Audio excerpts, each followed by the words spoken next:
আপনি দেশের জন্য কি করেছেন? হ্যাঁ, সাম্প্রতিক সময়ে কোটা সংস্কার আন্দোলন ঘিরে যে অস্থিরতা তৈরি হয় এবং ছাত্রদের ন্যায্য দাবিতে এবং যৌক্তিক আন্দোলনে শত শত শিক্ষার্থীকে নির্মমভাবে হত্যা করা হয়।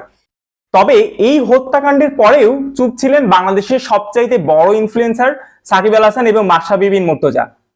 যেখানে দেশের শিল্পী, অভিনেতা, অভিনেত্রী এবং ক্রীড়াঙ্গন থেকে শুরু করে প্রত্যেকের জায়গা থেকে প্রতিবাদ জানিয়েছে। তবে সাকিব কেন নিশ্চুপ? এর উত্তর আপনি দেশের জন্য কি করেছেন।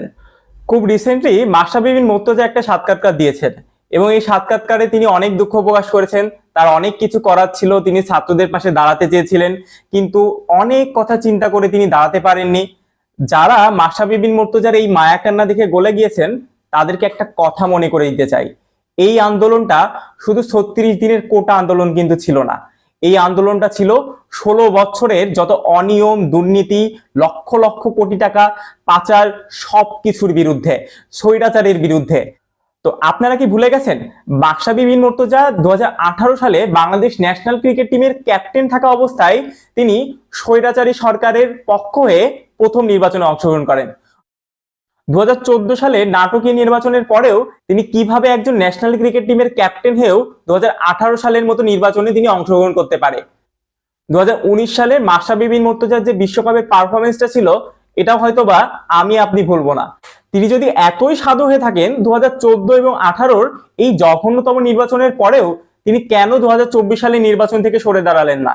এই প্রশ্নটা করা কি খুবই অযৌক্তিক? তাই প্লিজ কেউ এই মায়া কান্না দেখে একদম গলে যাবেন না। অন্যদিকে যদি সাকিবের কথা বলি, এক ট্যালেন্ট বিক্রি করে যত ধরনের অনিয়ম আর অনৈতিক কাজ করা পসিবল সবই সাকিব করেছে। অর্থ কেলেঙ্কারি বলেন, আইসিসি নিষেধাজ্ঞা, জোয়া ইস্যু এবং দর্শককে ধরে পেটানো এবং সর্বশেষ স্বৈরাচারের পক্ষ হয়ে নির্বাচন করা, সবকিছুই সাকিব করেছেন। এই যে যারা স্টাম্পে লাথি মারাকে প্রতিবাদ এবং নিজের কলিগকে মিডিয়ার সামনে অপমান করা, অপবাদ দেওয়াকে স্পষ্টভাষী, তাদেরকে একটা প্রশ্ন করতে চাই, দেশের এই ক্লান্তি লগ্নেও সাকিবের এই স্পষ্টভাষী এবং অন্যায়ের বিরুদ্ধে প্রতিবাদ কোথায় ছিল? সাকিবের রাজনৈতিক ক্যারিয়ার তো শেষ। আপনি যদি সাকিবের বিশ্বকাপের আগের ইন্টারভিউগুলো একটু লক্ষ্য করেন তাহলে মোটামুটি পরিষ্কার ছিল সাকিব আল হাসান হয়তোবা টেস্ট ফরম্যাট আর কন্টিনিউ করবে না। তবে যখনই এই স্বৈরাচারের পতন ঘটলো এবং সাকিবের রাজনৈতিক ক্যারিয়ারও শেষ হয়ে গেল, তখন শোনা যাচ্ছে সাকিব আল হাসান নাকি এবছরের প্রত্যেকটা টেস্টে অ্যাভেলেবেল থাকবে।